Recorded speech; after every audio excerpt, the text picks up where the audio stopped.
Hi, in this lesson we're going to look at why one shouldn't, in other words should not, swallow an exception. So we're going to look at why one shouldn't swallow exception and what we mean by it. Okay, and also we're going to look at 3 different ways that one can print the exception.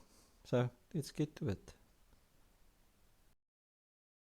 In this program the idea is I'm going to read a text file, in this case this Alice in Wonderland text file, into a stream, Java util stream, and then I'm going to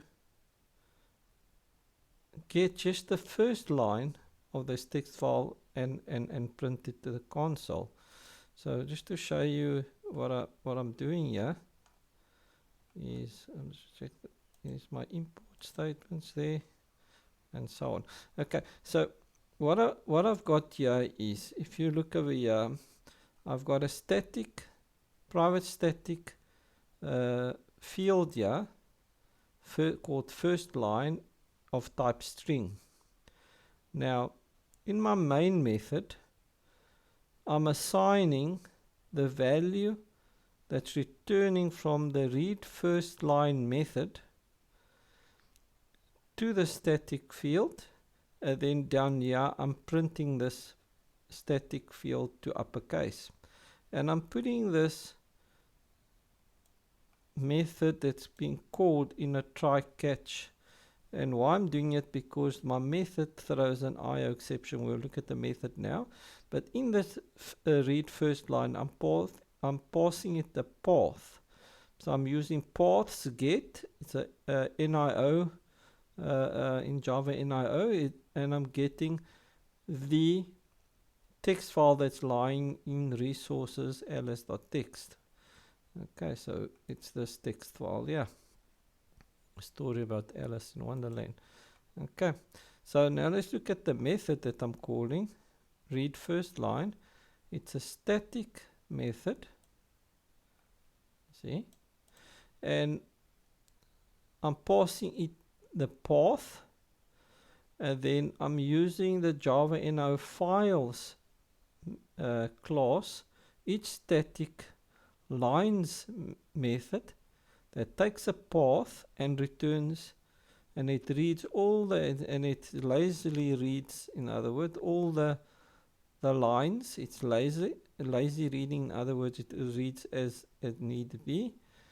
That path, it reads line, and then I'm telling it to find the first one, just to return the first line, and that returns an optional of type string, and I'm using the optionals get method to get what's in that optional. So it returns a string, and the string here then gets assigned to first line, and I'm printing the first line there. So let's see if this works. I've tested it before, so I'm just going to clear the console so you can see there, and I'm just going to run it.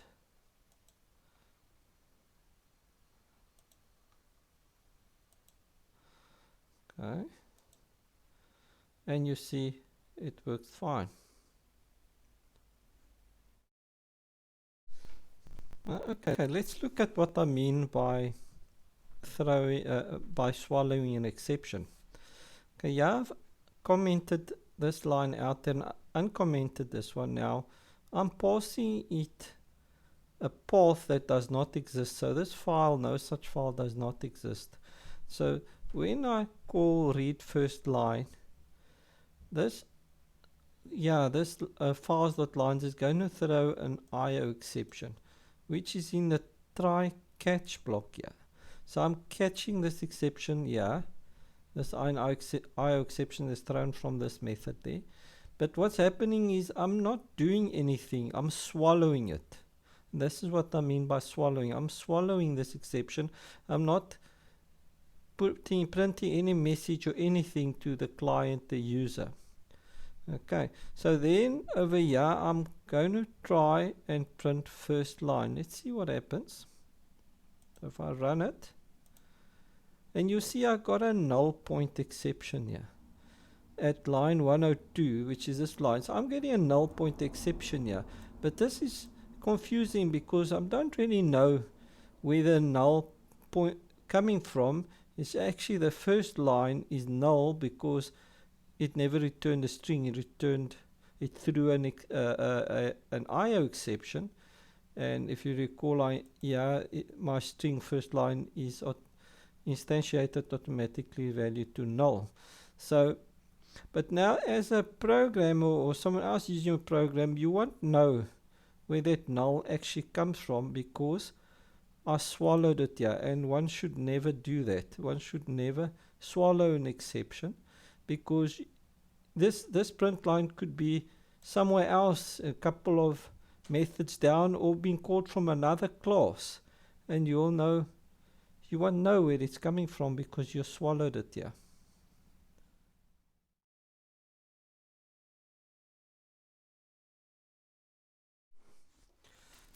Now if I actually print a message here, let's say System.out.println, and I'm going to take the exception E, get message.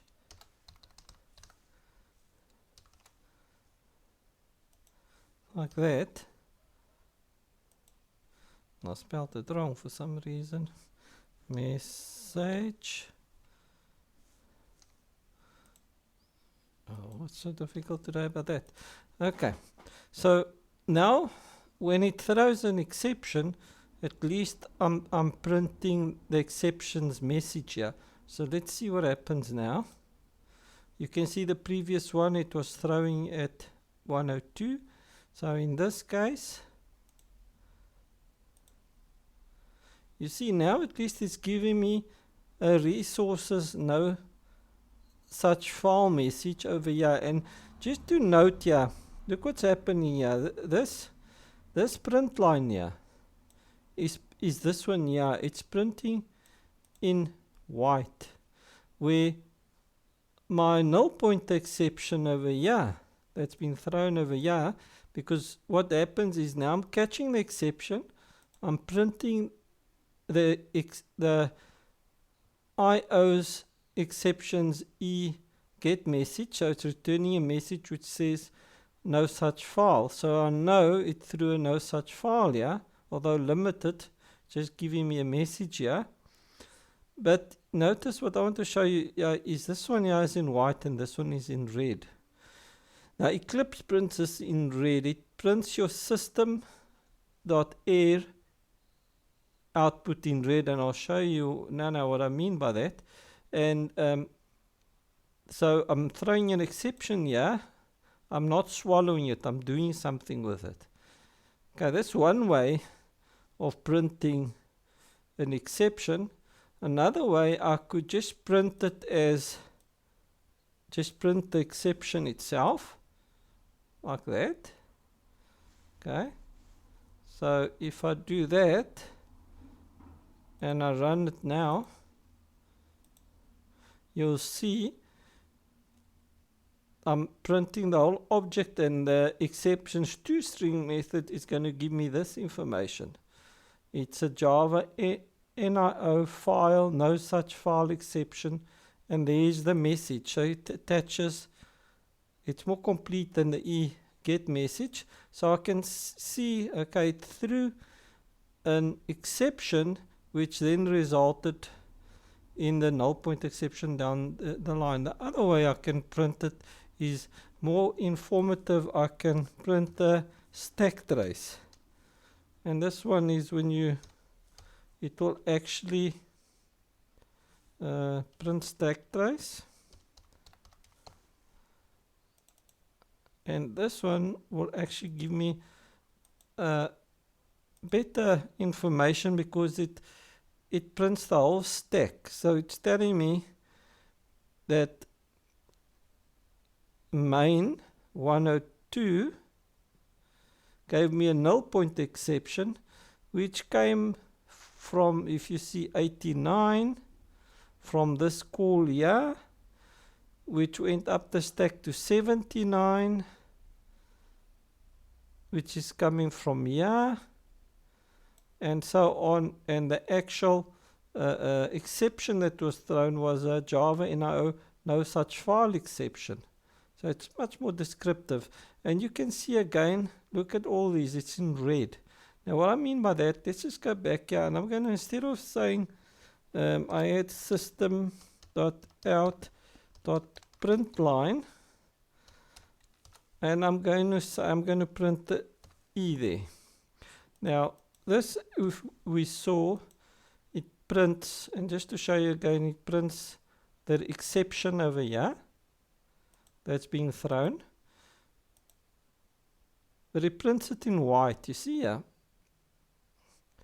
While this one over here is being thrown by Eclipse null pointer exception. Okay, by Java virtual machine, but Eclipse, and this one is not the same print stream as that one. So what I'm saying here is when the virtual machine throws an exception which a virtual machine catches, it prints it using System.err, not System.out. So if I to do the same here, System.err.println, and I'm going to print the same exception just so you can see what I'm talking about, and I run it now.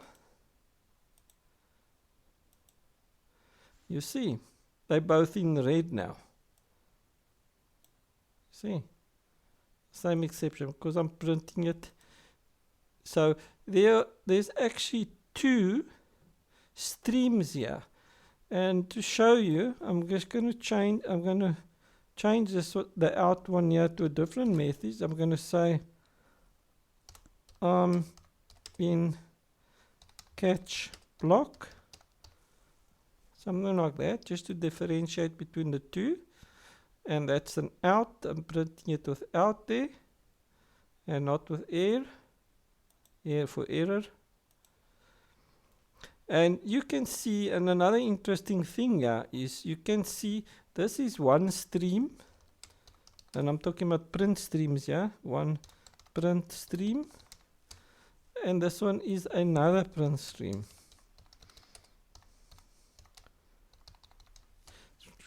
Okay, and because it's different print streams, you'll see that in actual fact it didn't print in order. This I'm in catch block printed after it printed out the no such file exception over here.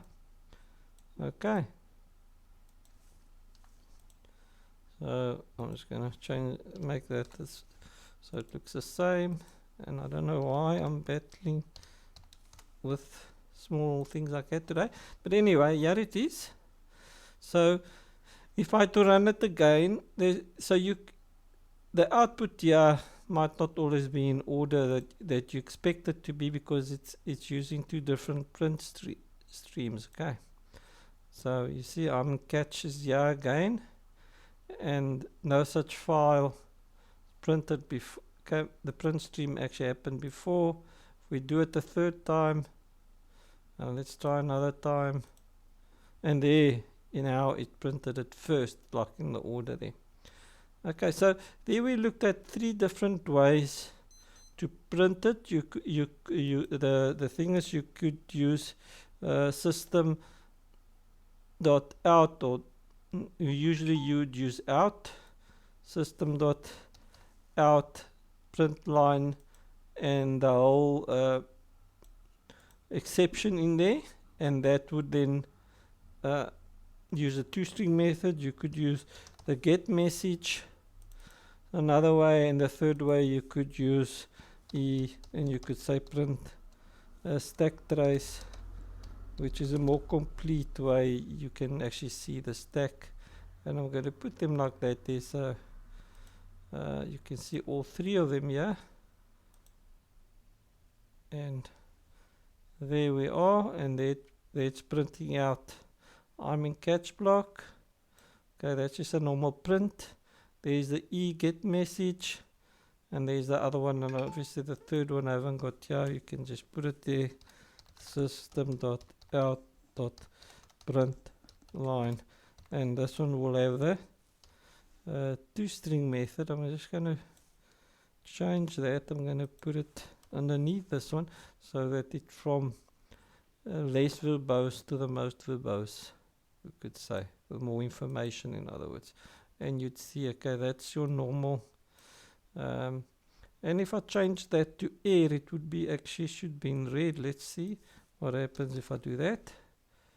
And now I'm going to print it again, and you see, so that proves that in this case in Eclipse, your System.err Eclipse prints it in red, not necessarily red in another, or if you had used the your console and not the IDE, it must probably be in white. But that's your System.err that Eclipse and Java uses to print out your exceptions when the Java virtual machine handles them.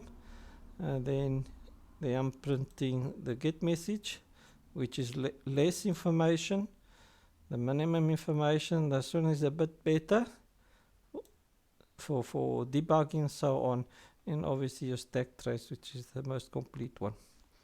Okay, and that was printing and look at information on exceptions.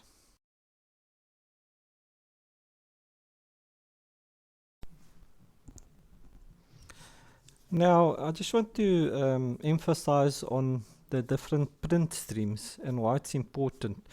When a person is debugging a code, you're actually using the catch to give you information of what went wrong with your system. So it's important that what it outputs is easy to understand and so on. Now, if you use different print streams, then you could run into a bit of a problem, confusing, and you don't want to even be more confused than having to figure out what is it actually showing you there. So let me show you an example. If you look at this program here, I'm actually going to repeat it 10 times, and I'm calling the repeat me method 10 times. And what this method does is I've got a nested try catch. So I've got a try and a try within and a try, and in the first try I'm throwing an arithmetic exception. I'm catching it with the superclass, and then in the first catch I'm printing inner. I'm printing it in a straight line. As you can see, I'm not printing a line, I'm just print. So it's going to print inner, comma inner. Then I'm going to throw this exception again. Okay, so I throw it. Then in the finally, this inner it's got a finally, so when it throws it, it's still going to do the finally. So it's going to print finally 1. And then in my outer, it's going to catch this rethrown exception here. And it's going to catch it as an arithmetic exception. If you don't understand why this arithmetic exception can catch that exception, check my previous videos on exceptions, okay? Because I did explain that there. And then this arithmetic exception, when it gets caught, that throw there, it's going to print outer here. Okay. And then I've got a finally on my outer, and the finalies are always, irrespective if exception is thrown or not, is always, I've also explained that before, printed, and it's going to print finally 2. So my output should be inner, finally 1, outer, finally 2.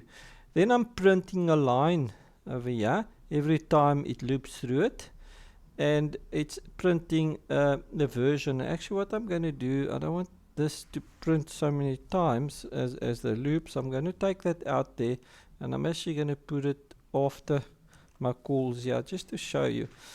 Okay, so if I save this and I run it,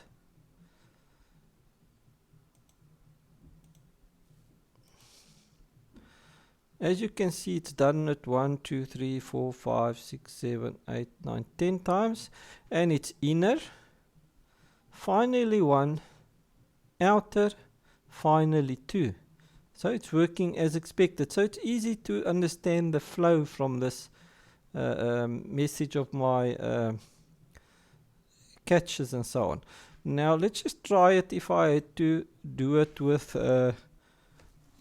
normal Java instead of yes, I'm going to say Java lesson 6. I'm going to do it from the Java console, the terminal, instead of running it through Eclipse.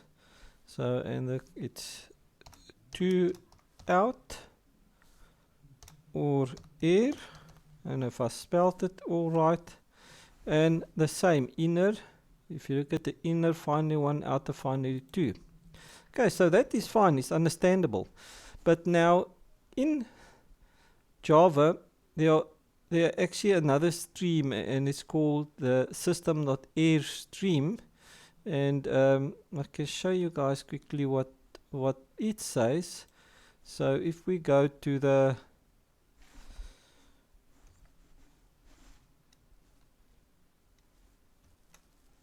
and I'm just going to bring it here so that you guys can see it.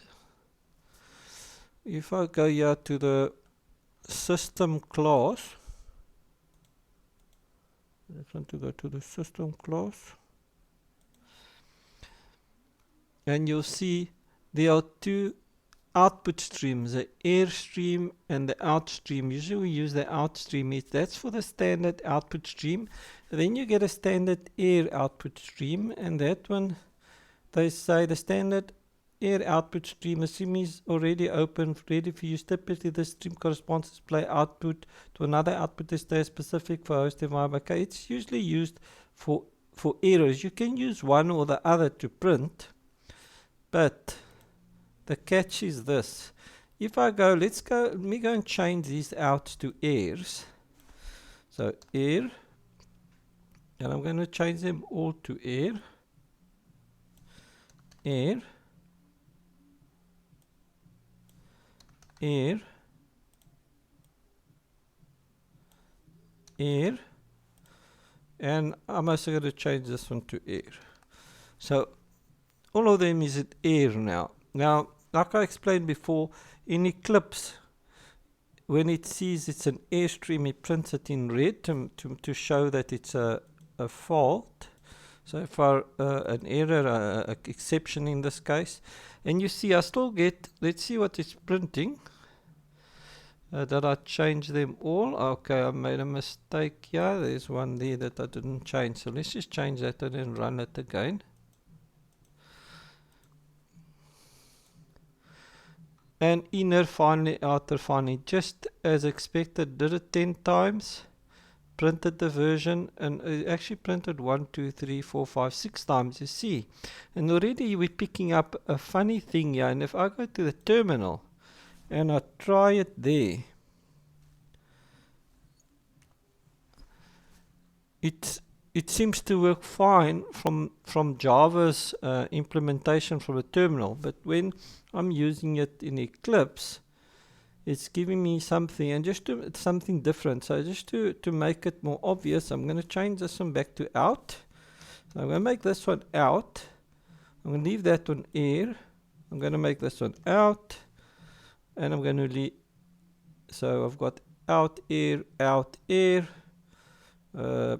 Let's change this one to out as well. Out err, and remember the sequence was inner, finally 1, outer, finally 2. Now if I've mixed it like this and I run it, now see what's happening here. Finally 1, finally 2, finally 1, finally 2. Now you're trying to, and then I've got inner, outer. Now you're trying to debug what's happening here, and you look here, but what's going on here? You'd think, okay, it's this code is going first to this finally, then you wrongly think it's going to this finally, so that's, you think the execution order is going this way, and then it's actually printing in and out, and then it's not so. It's because it's two different streams, and it's the streams are being printed separately or differently in this implementation.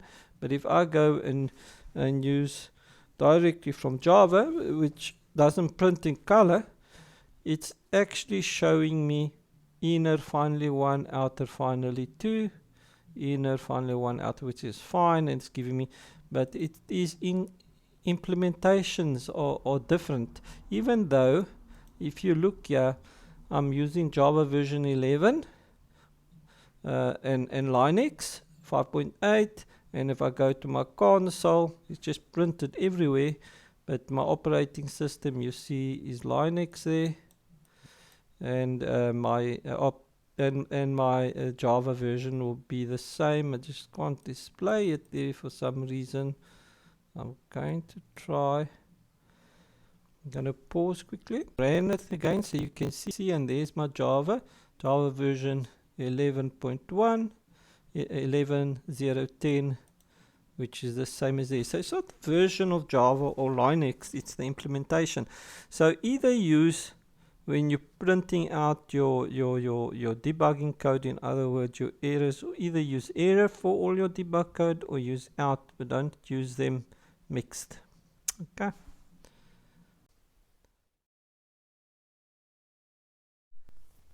Now, yeah, since we're talking about swallowing exceptions, here's a case which I call the fence case. I've seen it used a lot, and when people serialize objects and you use the object input stream and output stream to write and read objects of serialized objects, then most cases in documentation I see they use the end of file exception to indicate when the file is at the end and they actually swallow it. And here's such a case which I want to show you, and I'm just going to finish that quickly, just clear the console. And yeah, I've got a class called my serializable object, and what I'm doing is I'm taking a person's object, person's class, the objects created in person's class, it's serializable, and I've just got overridden a two-stream method so we can see. So what I've done here is I've created a list of Riverdale characters, and I'm calling save Riverdale, and I'm method, and I'm passing it a list. So that list I'm passing, if I look at save Riverdale, and just to show you, there I'm saving it in a file at resources called riverdale.ser, okay, for serializable. So when I'm passing the list to save Riverdale, I'm creating an object output stream, initializing it to null. Then I'm creating an object output stream with over here, and then I'm reading that list, I'm iterating through that list, and for every object of type person in that list, I'm writing it to the file as an object output stream. Then yeah, I'm catching any exception that if it can't read or doesn't see the file. And then in the finally, it's always important, I'm using the finally to close my resources. Obviously this could be null, so I checked for null first in a try catch, and even there it could throw an IO exception if it couldn't close the resources. And if everything works fine, then I'll output saved. Okay, once it's saved on the file, now I'm reading it, and that's the next part, and this is the part I actually want to emphasize on. Now read Riverdale. When I call read Riverdale, I'm going to read again the file. So read Riverdale, there I've got an object input stream this time, initialized to null. Here I'm creating an instance of the object input stream, and I'm attaching the same file. Okay. And now I'm saying it must loop while it's true. Now it's always true, so it's just going to loop all the time. And in every loop, I'm going to read an object, cast it to person, and then I'm going to actually print out what was in that file.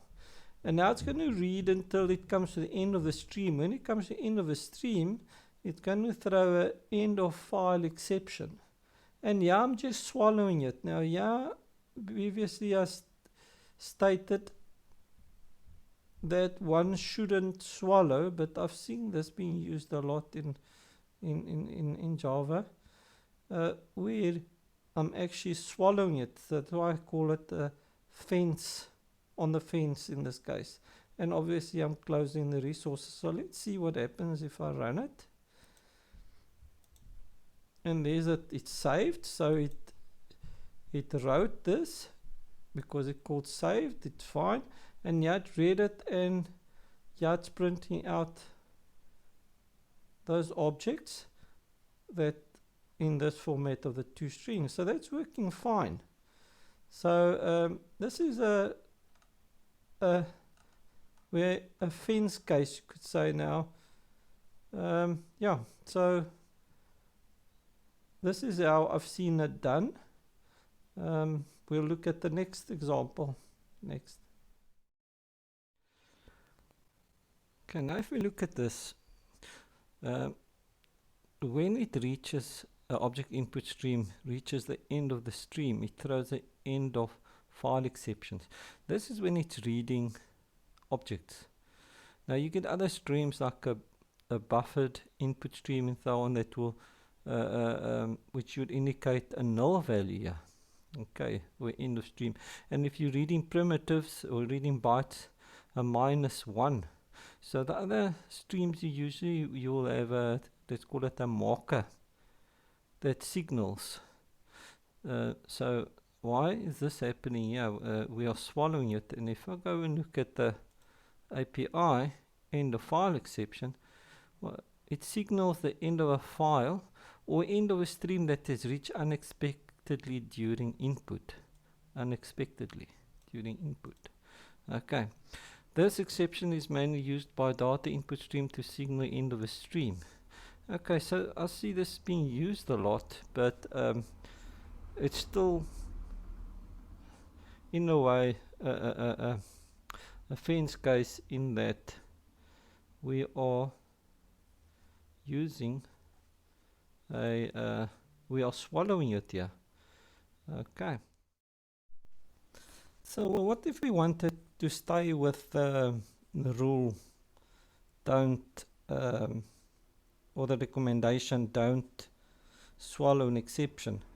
We could, if we look at other streams and follow an example, we could say this is an object. So when we're reading objects, we could say that when it reads a null value, say, then it indicates the end of the stream. And now I've modified my save Riverdale here, and I've added, well, it goes through reading from the list all the people, and then at the end, when I've read all the people, or saved them actually, when I've saved them all to a file, the stream to a file, I'll save my last one, I'll write a null. And in this case, I'm saying, okay, null will indicate the end of my stream and file.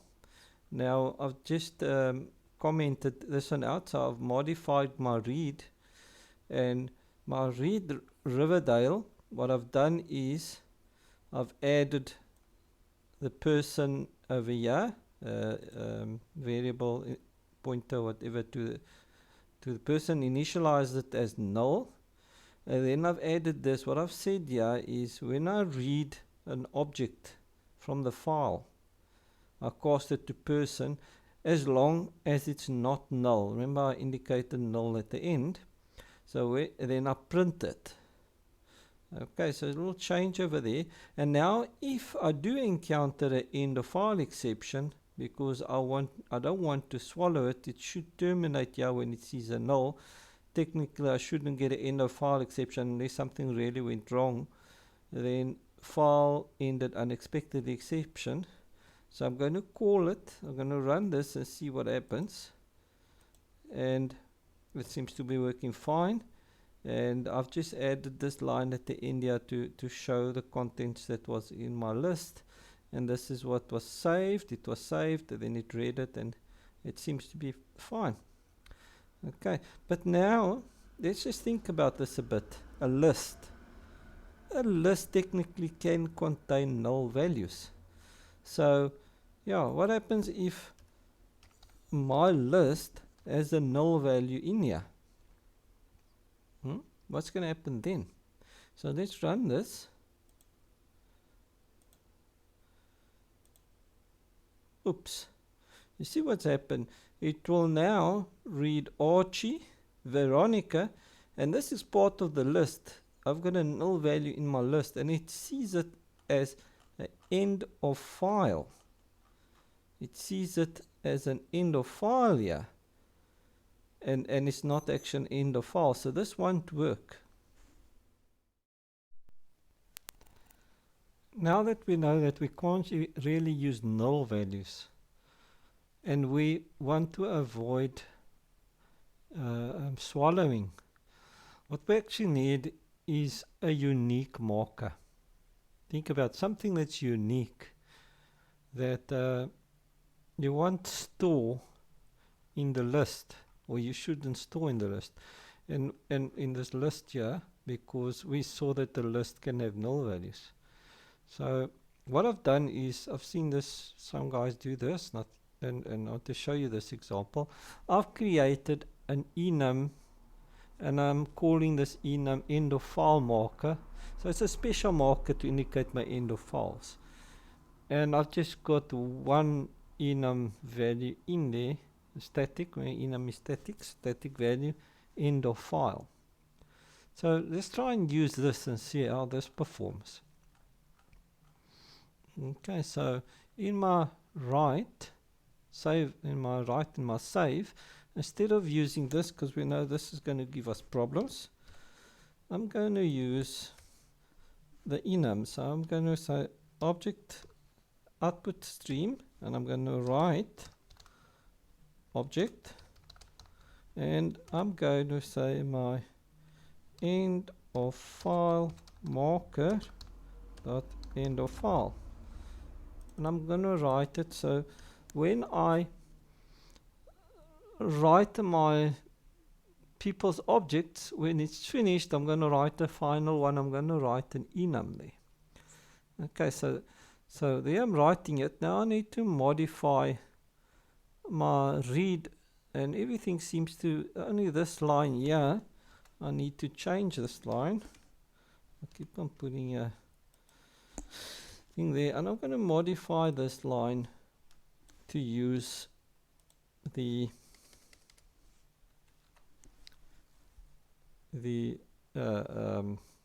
marker instead. So I'm going to say read object, and because it's not an enum, I need to change this a bit. So let's say this, I'm going to say it's an object. I'm going to say type O for object, and I'm going to say O equals to read object not equal to, let's say, end of file marker dot end of file. So let's see, I'm saying while the object I'm reading is not equal to the end of file marker, I must print it out, but now I need to print out P. So I'm going to say person here, P is equal to, and this isn't supposed to, yeah, it is a O, so O, and I'm going to cast this O to person because I know it's not the end of file, it's a person object. So if everything is done right, let's see what happens now. And as you can see, I've got the null value in there. So let's see what happens. I'm going to run it. Oh, you see, I actually allowed now for null values, because a list allows null values. and it's reading fine, and I'm not using I'm not swallowing it. Okay, so this is a workaround if you didn't want to swallow the exception, but I see in many cases, in many documentations, when they're reading object input streams, serialized objects, they use the end of file exceptions. Okay. Okay, so we reached the end of this lesson on why one should or shouldn't swallow an exception. It's actually, as you can see, a fence case here. At the minimum, you should have documentation on all your coding so that it explains what you're trying to do and doing. Please don't forget that I've also got a web page, as it appears over there, and please, when you watch the videos, subscribe, press the notify button, and so on. Okay, I'll see you in the next lesson.